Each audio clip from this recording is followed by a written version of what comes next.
Итак, друзья, всем огромный привет! Я очень рад видеть вас на своем канале. Итак, сегодня на дворе у нас 16 января 2026. Вот, но это не точно. Это не точно. Вернее, надо сказать, что точно то, что это не точная дата.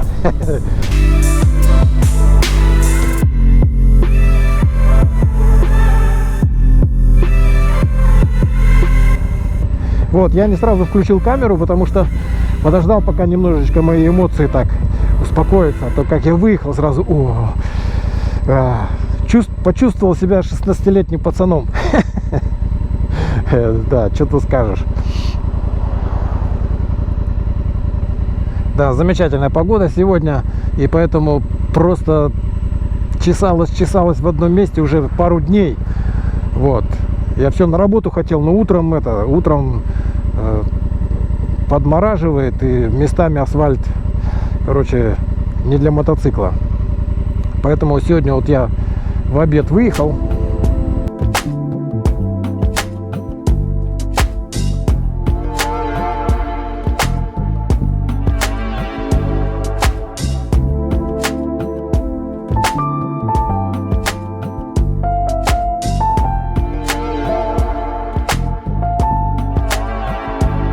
Да, и знаете, поймал себя на мысли, каким ты был, таким ты и остался. Вот, ну это действительно так. В общем-то, вспомнил себя 16-летним пацаном. Кстати, значит, в этом году моим правам на мотоцикл будет ровно 40 лет, ребята, 40 лет. Ёшкин кот, это целая жизнь, а? Да, целая жизнь за рулем.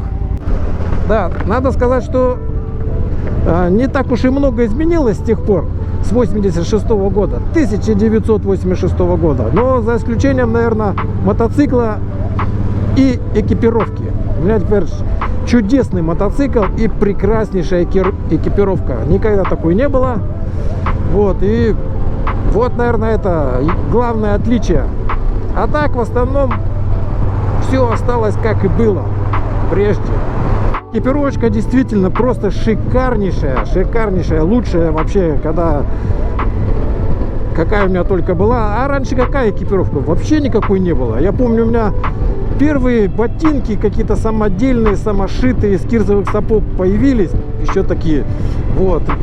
Мы там поехали весной отмечать день рождения, и по речке там гоняли. Я их промочил, начал сушить около костра, и они у меня, короче, вот такие, так скукожились все.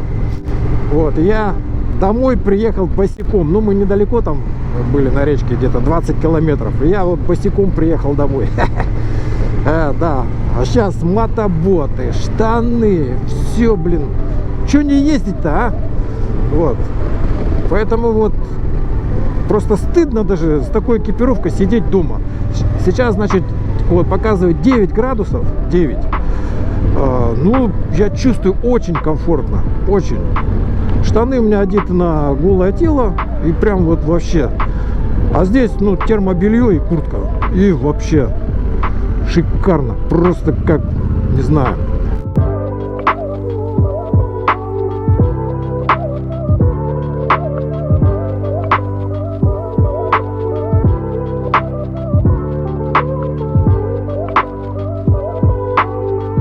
И, кстати, я, знаете, о чем подумал? Что вот это свойство, да, человека, какая-то вот это, как же сказать, полностью опровергает, именно это полностью опровергает всякую там эволюцию. Я имею в виду, что каким ты был, таким ты и остался. Ты как родился с этим чемоданчиком, так ты и растешь. Какая нафиг эволюция? Ты, может быть, там... Понятно, что человек может или деградировать, или как бы становиться лучше, но это к эволюции не относится. То, что человек при зачатии, причем не при рождении, да, а при зачатии становится тем самым человеком, неизменным, индивидуальным, такой, скажем, индивидуум и такой уникальный, неделимый, неуничтожимый. Вот. Это говорит о том, что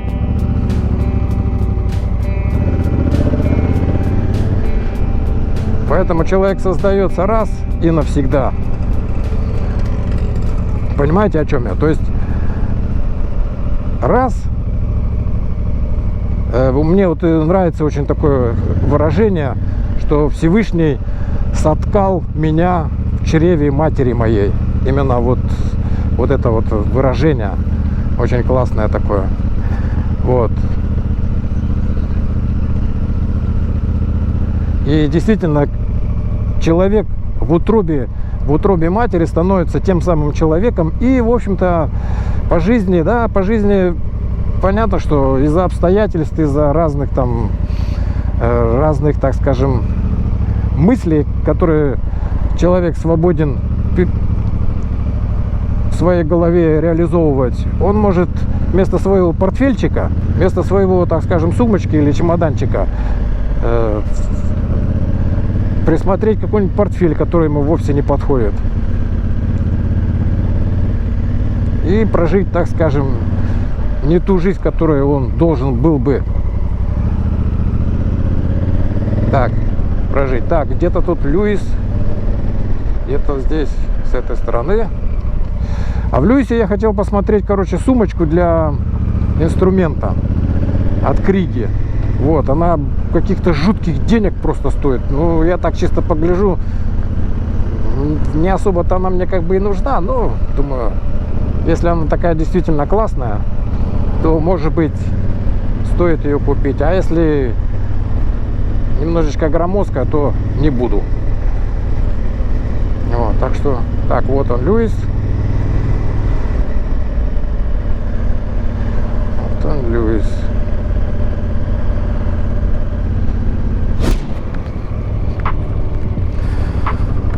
Так, ребята, сумочки там этой нету, есть от Криги там все разные сумки, и большие, и маленькие, а именно этой нету. Вот, но я так думаю, что она мне не подойдет. Я там посмотрел еще. Мне надо совсем маленькую.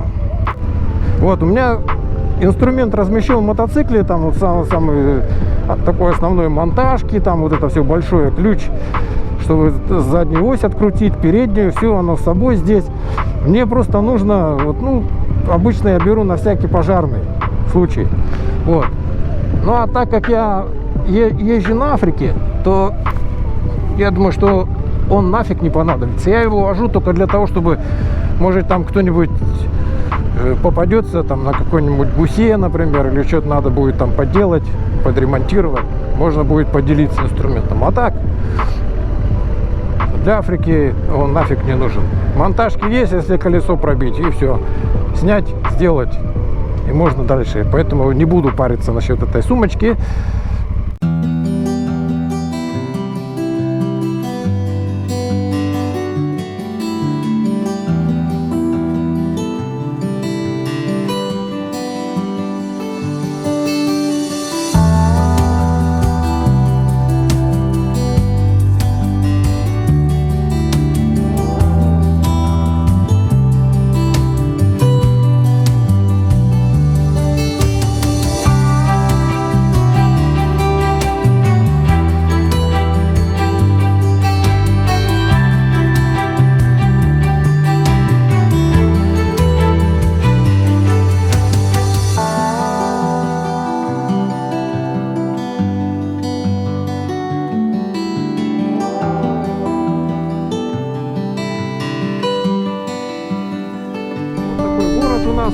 Зимний, январский. Ребята, так, насчет, планов на следующее лето, на следующий сезон. А на этой неделе подошел начальник на работе, говорит, надо, делать план отпусков составлять. Поэтому давай, записывай, когда тебе надо в отпуск.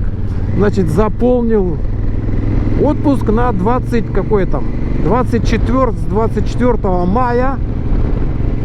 Где-то там по 16 или 17 июня. Вот. Если вдруг это случится, то, естественно, я поеду в Турцию. У меня там есть незаконченная одна такая дорога, по которой бы я хотел обязательно хотел бы по ней проехать. Вот, можно к ней вернуться. Ну и, собственно, это ТЭТ. Поеду по ТЭТу снова. Вот. И он начинается прям с Болгарии. Со стороны Болгарии я заезжаю и пошел туда вниз, в сторону Аданы. Там как раз вот эта дорога. Проеду ее. И потом по ТЭТу также буду уже другой частью возвращаться наверх. Вот. И, собственно говоря, в этот раз, возможно, в этот раз я даже буду не один, а с компанией. Ну, не знаю насчет компании, может быть, 1-2 человека. Возможно, 1-2 человека присоединятся, и посмотрим, как это все получится. Ну, не знаю.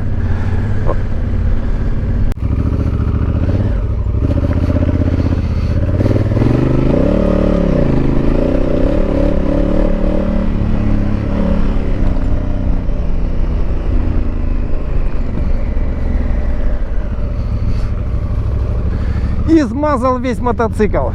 Елки-палки. Ну ничего. Надо сказать, не измазал, а раскрасил. Вот. Так что вот так, друзья. Насчет путешествия. Я, конечно, всем сердцем, всей душой за. Вот.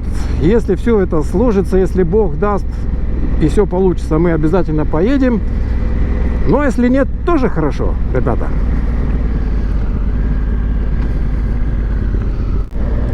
Так что, в принципе, все у меня готово.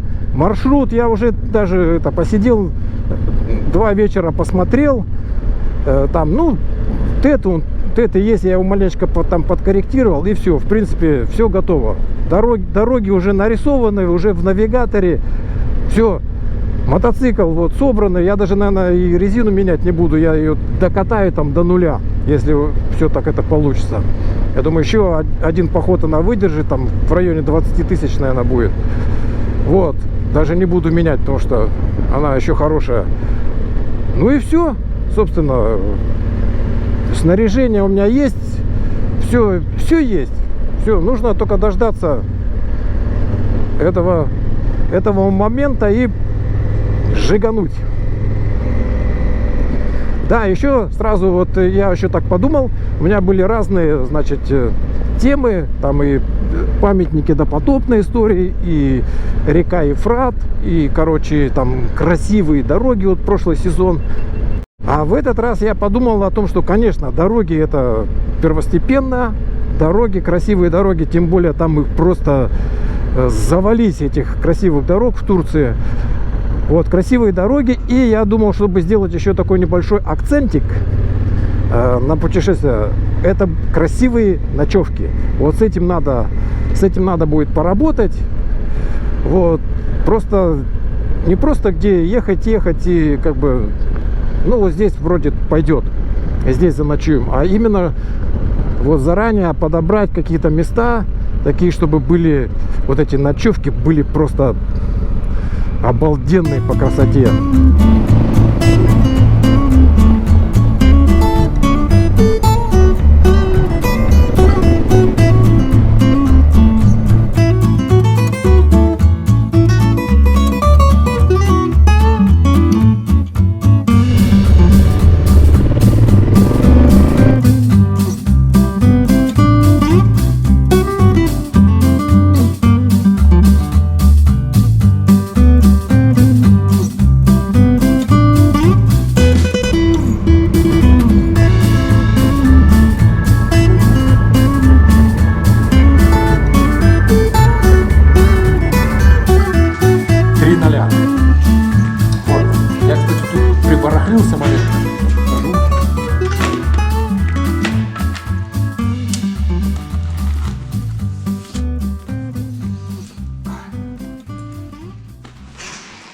Но она такая толстенькая немножко, так прям плотно, но зато тепло очень такая штука. Вот потом покажу. И вот, сейчас покажу. А? Тихо. Как вам? Потому что вот стильно. Красненькие эти, здесь и это. Потому что моей той любимой кепки уже нету. Уже, видать, не выпускают их. Я уже их там купил штук 10, наверное. Вот. Так что вот так. Ну, а Тика, конечно, молодец. А Тика просто красавица. Просто красавица. Вот, Бог даст, если поедем. Ну, вот. В любом случае, или поедем, или полетим. А, да, еще вот. Сейчас вам покажу. Так. Чтобы вы не считали меня каким-нибудь болтуном. Вот. Вот, как вам? А? 80, 10, 06, 86. А? Страны уже такой нет. Страны, а я все еще езжу, а? Елки-палки. 86-й год. Да. Короче, какой был лопух, такой и остался. Вот. Ну, и кип только поменял, и мотоцикл. А так, в принципе, все то же самое. Желаю всем добра, радости.